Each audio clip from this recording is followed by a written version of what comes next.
As the Russia-Ukraine conflict continues, displaced people from Ukraine's larger cities, such as Kiev and Kharkiv, pour into Lviv, the country's sixth-largest city some 60 kilometers from the Polish border.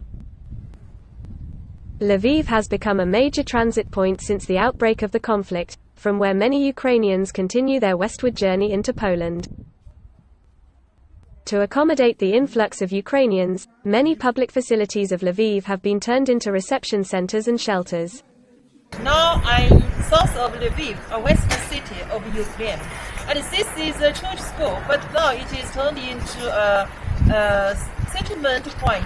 Settlement just to allocate many people, Ukrainians from Kiev and from other cities of the east and the north.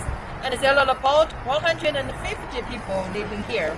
And behind me you can see a lot of water and food and daily stuff, and this will be used for them. Russian armed forces have declared a silence regime and the opening of humanitarian corridors for the safe evacuation of civilians in Ukraine starting on Tuesday.